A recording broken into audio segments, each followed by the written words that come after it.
Well, it's time for our special message today, and it's a great pleasure to welcome. It's been a while, so welcome along, Jenette. We're anxious to hear today's message. Blessings. Thank you, Bill. Well, my message really started this week when I was creating the Daily Word, when I read it, and it sent me into some questions. So my title is, Do You See Me?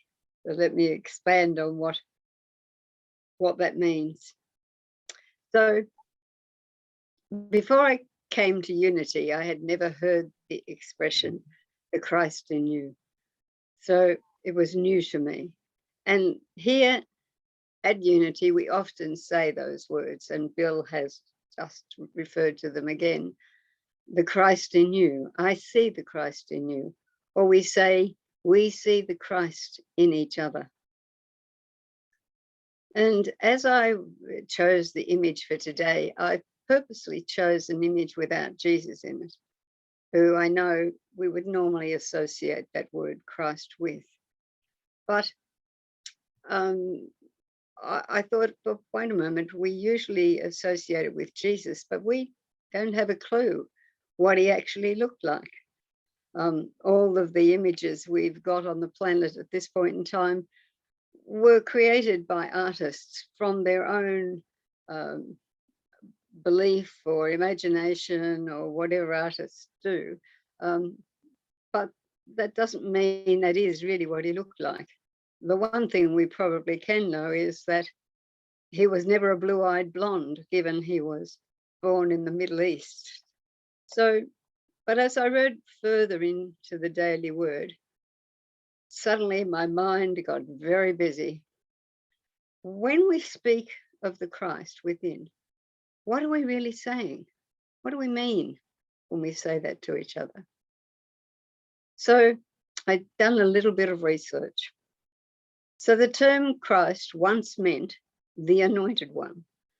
And since in the Jewish world, it meant they were anointed as a king. So someone who would rule over their people and do whatever it is that kings do.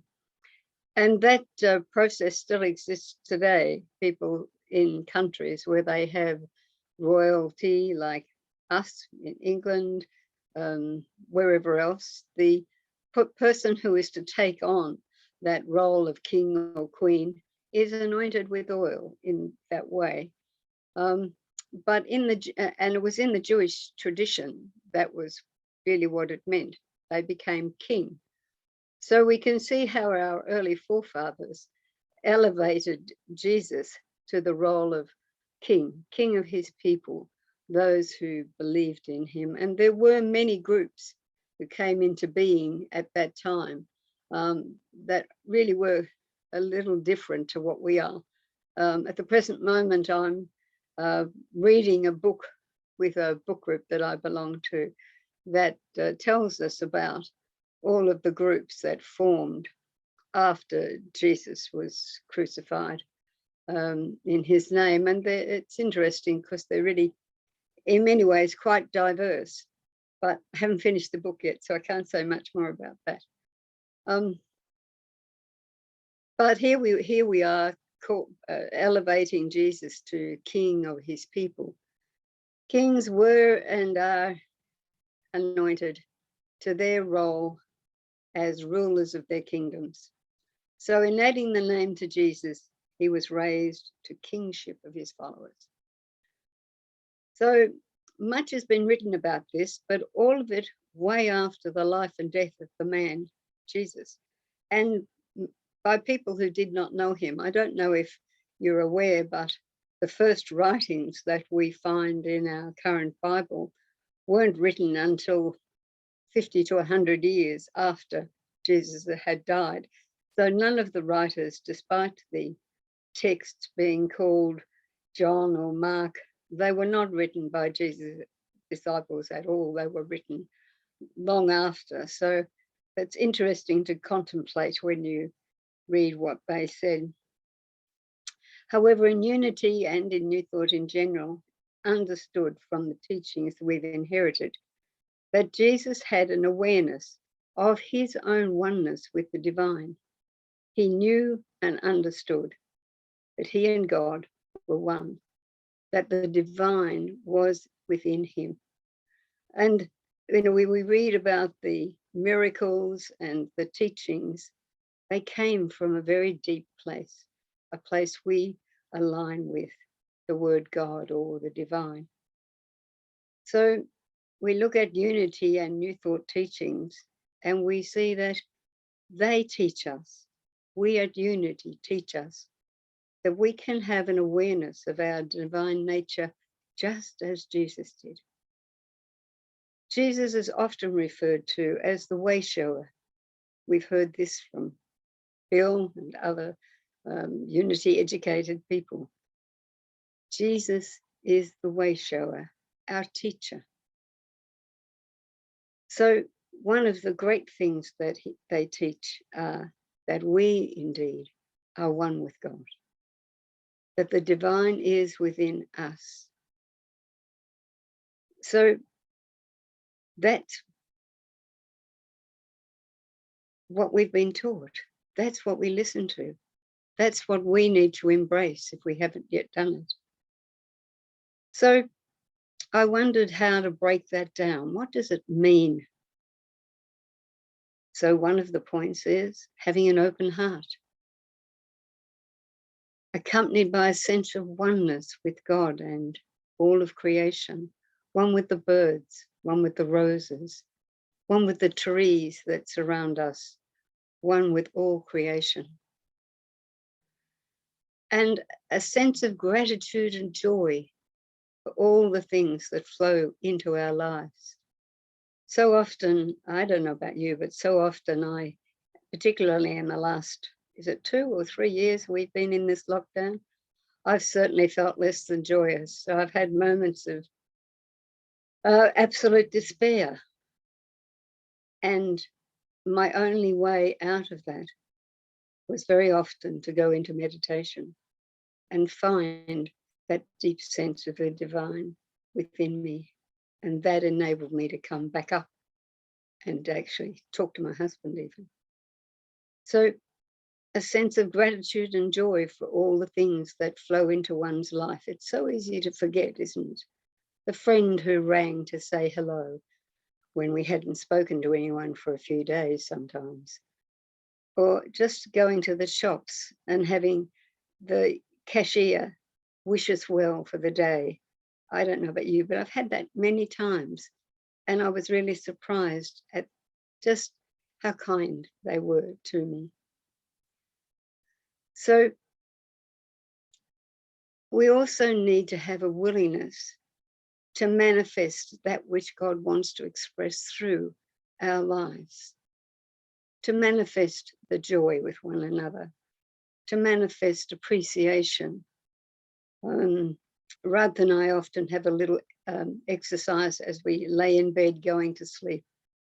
What are you grateful for today? And sometimes we have to come up with 10, and sometimes we stress it and say, let's go to 20 things that you are grateful for today. And somehow that just seems to quieten us down and enable us to just drift off much more easily than if we don't do it. So today, the daily word speaks today of deep peace within. And I think that's such an important one. To just, when everything is going absolutely haywire, to sit down, tune into the inside, take a few deep breaths, and remember that we are part of the divine. And peace is ours if we allow it. So then we talk about seeing the Christ in each other. Do we do that? Do we take the time to do that for each other? Do I see in other people, as I look at you on the screen today, do I see the Christ in you? And I guess the other question is, do you see the Christ in each other? Do you see the Christ in me? So how would I know if I did? What am I looking for when I look at that? Is it just that I say it in my head, I see the Christ in you? Or are there other things that I'm looking for to display that to me? So I found a list of things that I could think of. Do I see kindness as I look around? Do I see love? Do I see peace and caring and forgiveness? That's a big one, I think, today. Are we ready to forgive? Not just other people, perhaps mostly ourselves. Do I forgive myself when I forgot to do something today?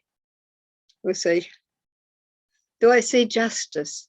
Do I see leadership and healing and the trusting of each other?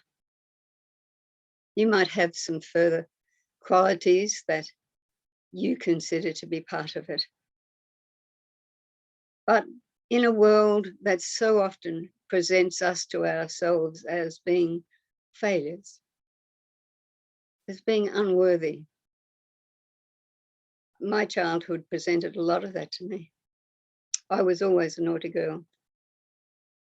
So I grew up knowing that I was really not quite up to the mark. So in a world that so often presents to us our failings, our unworthiness, are we willing to see and acknowledge the divine within us, in other people, to believe in the Christ within? As we express these qualities and as we see them in those around us, let us see them more often and perhaps acknowledge them, not just to ourselves, but to each other. And we have a song to follow that I think expresses it very, very clearly. We don't have an image, we just have the song. So I welcome you, and it's very easy to get the words, they're quite repetitive, but I invite you to sing along with it. Thank you, Rob.